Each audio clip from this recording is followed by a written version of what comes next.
bim, bam et boum. Voilà, ça, c'est ce qui constituait environ 70% de mon alimentation lorsque j'étais étudiant. Du thon en boîte, et c'était pas du saupiquet malheureusement, hein, c'était du premier prix tout droit venu de Leader Price, du maïs en conserve, et puis les bons vieux Quaker Oats qu'on a tous au moins acheté une fois dans sa vie. Malheureusement à l'époque, moi je savais pas comment les manger, donc je les mélangeais froid avec du lait et c'était dégueulasse, j'avais l'impression de manger du carton, mais j'étais content parce que j'avais l'impression de prendre soin de mon corps. Quelle erreur. Salut les amis, c'est Nassim, j'espère que vous allez bien. Non, aujourd'hui on va pas faire une recette à base de thon, de maïs et de flocons d'avoine, mais on va parler du bordel que c'est de faire de la musculation lorsqu'on est étudiant.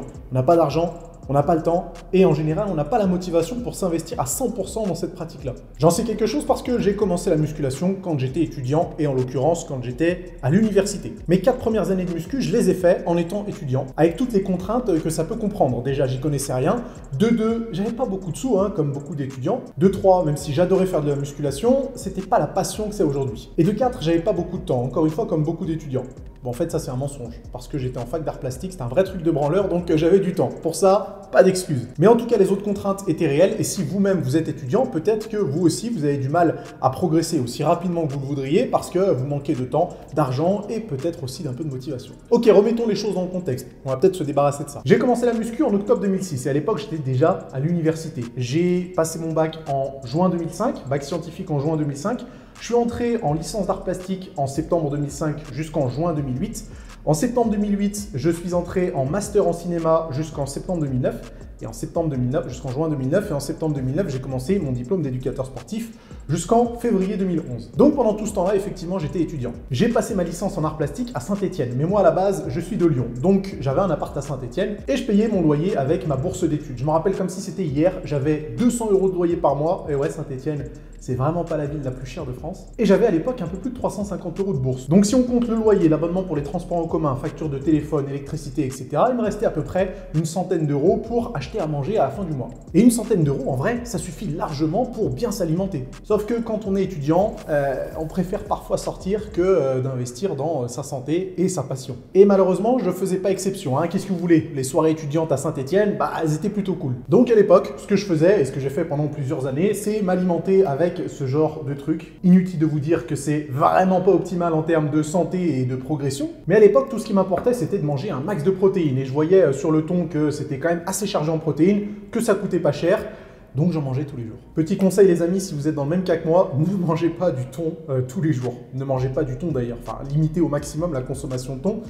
Parce que c'est pas génial du tout. Bon, moi j'en savais rien à l'époque, je sais que c'est pas une excuse, mais vous pouvez pas dire que vous n'avez pas été prévenu. Ce que je regrette vraiment beaucoup, c'est de ne pas avoir été un peu plus investi dans la musculation à cette période-là de ma vie. Mes 4 premières années de muscu, j'ai pas tant progressé que ça, alors que sans aucun doute, c'est probablement les années les plus importantes de votre pratique. En 4 ans, j'aurais pu atteindre un niveau exceptionnel. Heureusement, je me suis rattrapé un petit peu après, mais c'est toujours 4 ans qui n'ont pas été perdus, mais qui n'ont pas été optimisés. Et si c'était à refaire, je peux vous dire que je changerais quand même quelques petits détails. Je vais vous dire quels détails j'aurais changé. Donc si jamais vous êtes étudiant et que vous êtes dans le cas dans lequel j'ai été quelques années, écoutez bien parce que ça peut vous permettre d'économiser quelques précieuses années. Je vais quand même enlever ça parce qu'après on va me dire que je fais un placement produit pour Quaker Oats. Règle numéro 1, les barres avant les barres. Nuit blanche et musculation, c'est pas les deux activités les plus compatibles. Ça veut pas dire que vous ne pouvez pas apprécier votre vie sociale et faire du sport. Ça veut juste dire que si vous faites 2 ou 3 nuits blanches par semaine et que vous espérez progresser en musculation, il y a moyen que ça ne se passe pas aussi bien que vous l'espérez.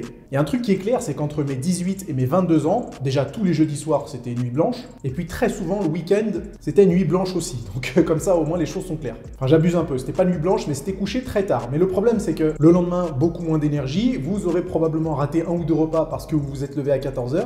La dernière chose que vous avez envie de manger, c'est du blanc de poulet avec du riz et des brocolis. Donc, 1 ou 2 nuits blanches peuvent vite se transformer en la moitié de la semaine qui a été sacrifiée. Le problème, vous vous en doutez bien, mais c'est pas toujours facile à accepter, on ne peut pas avoir le beurre, l'argent du beurre et la crémière. Il y a un moment, il faut faire un choix. On ne peut pas se permettre de se coucher 3 fois par semaine à 4 ou 5 heures du matin et penser avoir l'énergie nécessaire pour faire des séances de qualité. Règle numéro 2. De ton iPhone, tu te passeras, un téléphone pourri, tu achèteras. Oui, je me mets à parler comme maître Yoda. J'ai jamais vraiment compris comment on pouvait se prétendre passionné par la musculation, se plaindre de ne pas avoir assez d'argent pour acheter des aliments de qualité et à côté dépenser son argent dans des trucs qui sont pas forcément indispensables, voire même parfois complètement inutiles. Alors attention, je ne juge absolument pas parce qu'après tout, moi-même j'ai été coupable d'acheter des jeux vidéo plutôt que de consacrer cet argent à mon bien-être. Mais lorsque j'y repense, ces jeux vidéo, je me rappelle absolument pas, alors qu'aujourd'hui, je suis en train de vous faire une vidéo sur ces petits détails que je regrette pendant mes premières années de musculation.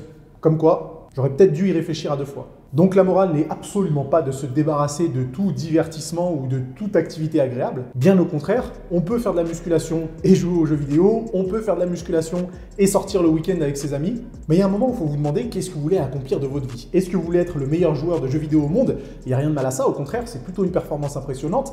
Est-ce que vous voulez être un pilier de boîte de nuit? Ça par contre, je pense que c'est moins fun. Ou est-ce que vous voulez avoir le meilleur physique possible? Ça, c'est mon délire. Et si les choses à l'époque m'avaient été présentées comme ça, peut-être que j'aurais fait des choix différents. Enfin, c'est même sûr, j'aurais fait des choix différents. Règle numéro 3, seul on va plus vite, à plusieurs on va plus loin. Ça, c'est vraiment un dicton de merde, mais désolé, j'avais plus d'inspiration pour la règle numéro 3, mais ça résume quand même un petit peu ce que je pense. Plutôt que de chercher des potes avec qui je pouvais sortir en boîte de nuit, à l'époque, j'aurais mieux fait de chercher des personnes avec qui je pouvais aller à l'entraînement et me dépasser comme jamais. Quand je fais un petit retour sur mes 13 années de pratique, je pense que les moments où j'ai le plus progressé, c'était les moments où je m'entraînais avec des gens hyper motivés. Et vous savez quoi, en 13 ans de musculation, j'ai eu que 3 partenaires d'entraînement réguliers, sérieux et déterminés. Le premier, c'était mon grand frère qui m'a fait découvrir la musculation et avec qui je me suis entraîné pendant ma première année de pratique. Grâce à lui, j'ai appris ce que c'était d'avoir un mentor et de se dépasser pour atteindre son objectif. Le deuxième, c'était Jocelyn avec qui j'ai passé mon diplôme d'éducateur sportif à peu près au même moment et avec qui j'ai participé à la demi-finale des championnats de France IFBB et à la finale des championnats de France. Avec lui, j'ai appris ce que c'était une rivalité amicale. Et le troisième, c'était Victorien qui est passé de client coaching à partenaire d'entraînement très sérieux avec la musculation. Et il faut dire ce qu'il y a, même si la musculation c'est un sport individuel, il n'y a rien de mieux que d'être en compétition avec quelqu'un avec qui vous vous entendez bien et qui partage les mêmes objectifs que vous. Donc entourez-vous des bonnes personnes, trouvez des bons partenaires d'entraînement plutôt que des bons partenaires de beuverie et je peux vous garantir que vous serez inarrêtable. Ok les amis, c'est tout pour aujourd'hui. Racontez-moi vos petites anecdotes aussi de musculation lorsque vous étiez étudiant. Et peut-être que vous êtes actuellement étudiant et dites-moi avec quel aspect de la musculation vous galérez le plus. Peut-être qu'on trouvera une solution ensemble dans les commentaires. Avant de conclure cette vidéo, laissez-moi vous dire que j'ai fixé de nouvelles dates pour la Muscle Academy qui seront organisées dans ma salle de sport. On voit pas trop que c'est une salle de sport là, mais c'est une salle de sport. Les inscriptions aux prochaines dates sont possibles en cliquant sur le premier lien dans la description. N'attendez plus pour vous faire coacher et pour dépasser vos limites ici à Lyon. Les dernières sessions se sont super bien passées et je peux vous dire que il y a des pratiquants qui sont absolument déterminés à tout exploser. Et j'aimerais qu'en 2020, vous en fassiez partie. Donc inscrivez-vous vite pour les prochaines sessions et moi je vous dis à la semaine prochaine. À plus.